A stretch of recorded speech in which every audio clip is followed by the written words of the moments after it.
In Seoul's grimy underbelly, former detective Jung-ho has fallen from grace to become a ruthless pimp. Running a small prostitution ring from his cramped apartment, he manages a handful of young women, dispatching them to clients across the city while counting blood money and drowning his guilt in cheap liquor. But lately, something sinister has been eating at him. His girls have been disappearing, vanishing into the Seoul night without a trace. At first, he assumed they were just running away. It wouldn't be the first time a desperate woman had fled this life. But now, with several missing, a cold dread has settled in his stomach. The phone rings, jarring him from his thoughts. It's Pighead, one of his few remaining associates, calling with frustration in his voice. A regular client keeps complaining about the girls Jung-ho sends him, always demanding someone new, someone different. Tonight, there's only one girl available, Mijin, who's been fighting a cold and hasn't been working. Jung-ho reluctantly agrees to send her out, despite her protests about feeling unwell. He barks at her through the phone, threatening to come to her apartment himself if she doesn't get ready immediately. After hanging up, Jung-ho fumbles for his cigarettes, accidentally knocking his phone into the gap between his desk and the wall. As he reaches down to retrieve it, his fingers close around a different phone, one belonging to one of his missing girls. The discovery sends a chill through him. With growing unease, he powers up the device and scrolls through the call history. One number appears repeatedly, the last call made by not just this girl, but several of his missing women. The digits end in 4885, and Jung-ho recognizes it from his client list. His blood runs cold as the pieces fall into place. Someone has been systematically taking his girls, and now Mijin is walking straight into the same trap. Jung-ho's hands shake as he dials Mijin's number. The phone rings and rings before she finally answers. She's already in the client's car, she tells him nervously. He quickly texts her the client's address and warns her to be careful,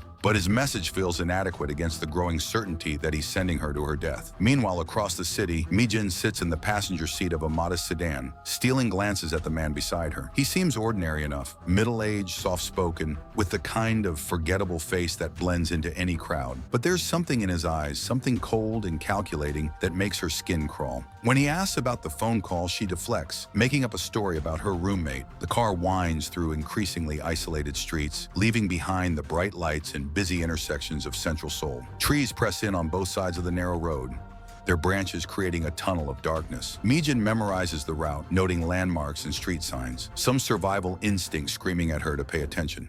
When they finally stop, it's in front of a small house surrounded by overgrown vegetation, the kind of place where screams would go unheard. The man, Young Min, invites her inside with unsettling politeness. The house feels wrong from the moment she crosses the threshold. The air is stale and heavy, and there are signs of recent digging in the small front yard. Young Min offers her a drink and suggests she might want to freshen up before they begin. His tone is casual, almost caring, but Mijin's instincts are screaming warnings. In the bathroom, she turns on the shower to mask any sounds and immediately tries to send Jung-ho a text with her location. The message fails, no signal. She moves to the window, desperately trying to get even a single bar of reception, but finds only a solid brick wall where there should be open air. This isn't a bathroom. It's a cell designed to look like one. Mijin searches the small space for any sign of what happened to the women who came before her. In the bathtub, she finds what looks like pieces of human scalp and hair. Every instinct tells her to run, but she forces herself to think, to plan. If she shows fear now, she's dead. When she emerges from the bathroom, Young Min is exactly where she left him. She tells him she forgot something in the car, trying to sound professional and unbothered. He nods agreeably. Mijin reaches for the front door and finds it locked. The sound of her rattling the handle echoes through the small house, and she hears Young Min chuckle softly from the living room. Back at his apartment, Jung-ho paces frantically, his phone pressed to his ear as he tries repeatedly to reach Mijin. Each call goes straight to voicemail. He tries calling the client directly, using the number that ends in 4885, but that line is dead too. Desperation drives him to call his former boss, Detective O, who's currently assigned to protect the mayor during a public appearance. Jung-ho tries to explain about the missing women, about the pattern he's discovered, but O is distracted by the crowd around the mayor and barely listens. Inside the House of Horrors, Mijin's situation has deteriorated rapidly. Young Min has dropped all pretense of normalcy, revealing the true purpose of his carefully prepared space. The bathroom has been transformed into a makeshift torture chamber, with hooks embedded in the ceiling beams, hammers, chisels, knives, and things Mijin doesn't recognize. Young Min works methodically, binding her hands and feet with practiced efficiency. He talks to her conversationally as he works, asking if she knew Sujin, another of Young-ho's girls. When Mijin nods, tears streaming down her face, Young-min explains matter-of-factly that he had to cut out Sujin's tongue because she wouldn't stop screaming. The casual way he discusses the murder is perhaps more terrifying than the act itself. The torture begins with psychological cruelty.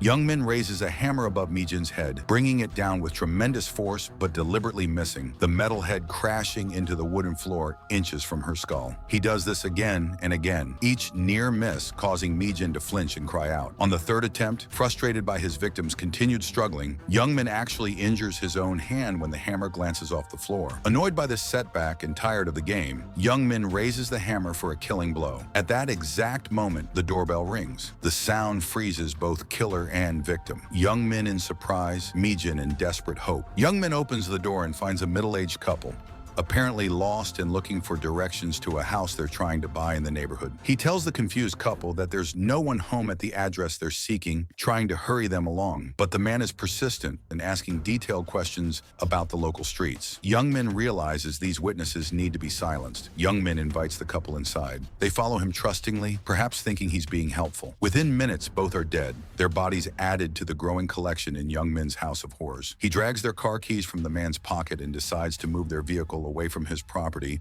not wanting to attract attention from neighbors or police. As Young-min drives the couple's car through the narrow streets surrounding his house, fate intervenes in the most mundane way possible. At a blind corner, he collides with another vehicle, a head-on crash that leaves both cars damaged but drivable. The other driver, furious and gesticulating wildly, gets out to assess the damage. It's Young-ho, who has been driving frantically through the area, following every lead and checking every address he can think of. Neither man recognizes the other at first, but as they stand in the narrow alley arguing about fault and damages, Young-ho notices dark stains on Young-min's clothing, stains that look suspiciously like blood. The confrontation escalates quickly. Young-ho demands to see Young-min's identification and phone, his police training kicking in despite his years away from the force. Young-min tries to back away, claiming he needs to make a phone call, but Young-ho follows him. When Young-ho dials the number ending in 4885, Young-min's phone begins to ring in his pocket. Both men freeze for a split second, the implications hanging in the air between them. Then Young-min bolts, running with the desperate speed of a cornered animal. Young-ho gives chase, his older body protesting the sudden exertion, but his determination overriding physical limitations. The chase winds through a maze of narrow alleyways and side streets. When Young-ho finally tackles his quarry, the fight is brief but vicious, as he beats Young-min unconscious, his fists finding their target again and again until the killer lies still on the dirty pavement. Young-ho drags Young-min's identification from his wallet, listed as clearly fake, a non-existent street number that leads nowhere. Thinking quickly, he handcuffs Young-min and begins dragging him toward his car. But the narrow alley that provided perfect cover for their fight now works against them. Young-ho's car is blocking traffic,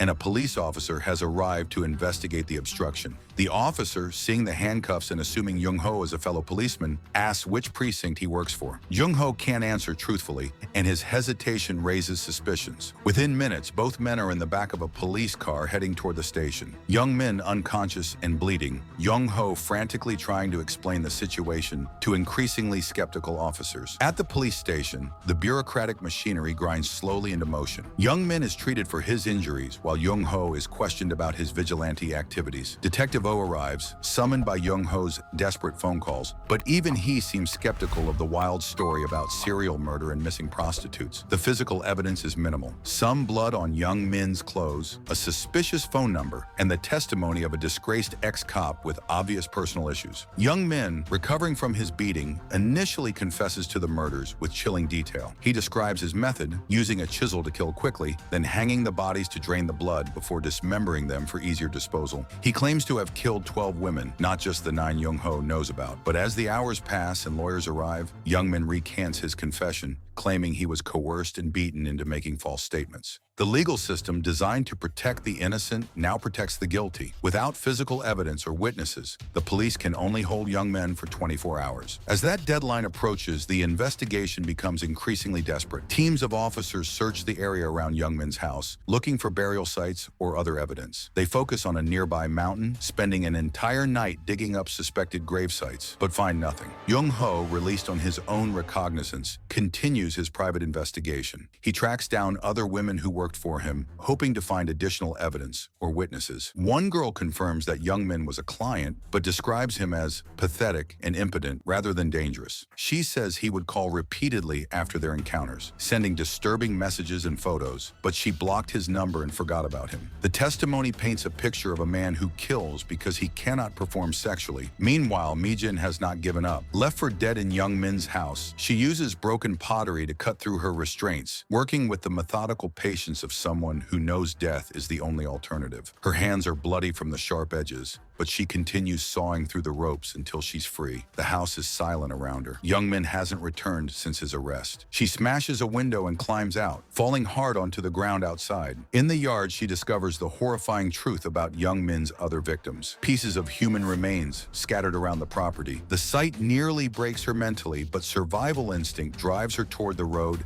and potential rescue. Mijin reaches a convenience store just as Jung Ho is being released from police custody. Her phone call to him goes unanswered. He's too focused on his desperate race against time to notice the ringing in his pocket. At the same time, Young Min is being processed for release, the 24-hour deadline having passed without sufficient evidence for formal charges. The timing is cruelly perfect. As Young Min walks free from the police station, still followed by surveillance officers who hope he'll lead them to evidence, he stops at the same convenience store where Mijin is calling for help. The elderly owner recognizes him and comments on his battered face, asking if he's been in a fight. Young Min's answer is he was attacked by a crazy person, he says. The store owner mentions that another woman was asking about him, pointing toward the back of the store where Mijin huddles by the phone. Young Min's demeanor changes instantly. The surveillance officers outside can't see what's happening inside the store, can't see their suspect approaching his surviving victim with renewed purpose. What follows is swift and brutal. Young Min kills the store owner first, eliminating the witness, then turns his attention to Mijin. She tries to hide, tries to play dead,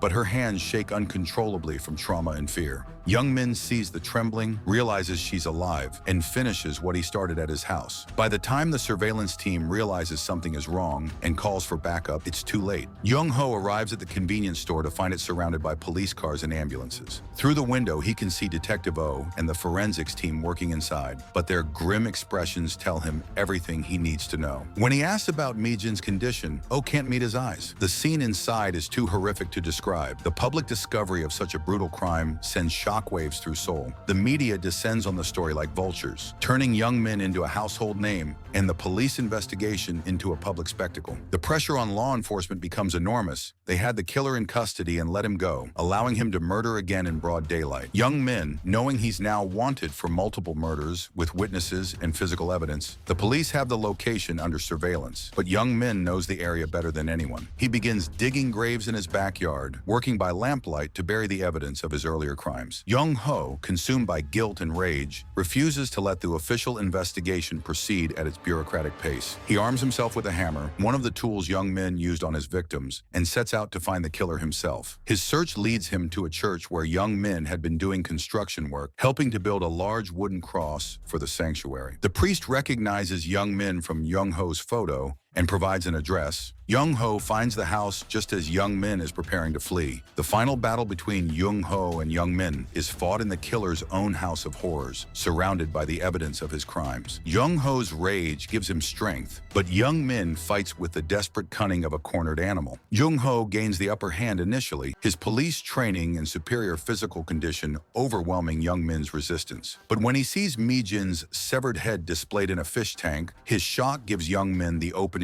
he needs. Young Min mounts his fallen opponent, raising a broken bottle to finish the job. But Jung Ho's hand closes around the handle of a hammer, connecting with Young Min's skull with a wet final sound. Police sirens wail in the distance as Jung Ho stands over Young Min's unconscious form, the hammer still in his hand. Detective O and his team burst through the door just as Jung Ho raises the weapon for a killing blow. They stop him from committing murder, dragging him away from the man who destroyed so many lives. The excavation of Young Min's property reveals the full scope of his crimes. Dozens of bodies are unearthed from shallow graves around the house and surrounding area. The remains of women who disappeared over months or years without anyone caring enough to investigate. In the hospital, Jung Ho sits beside Mijin's young daughter, a child who will grow up without her mother because he failed to save her. The weight of that failure, of all the women he couldn't protect, settles on his shoulders like a physical burden. Outside the window, Seoul continues its relentless pace, indifferent to the tragedy that unfolded in its shadows. If you liked the video, give it a like. Subscribe to the channel. See you in the next video.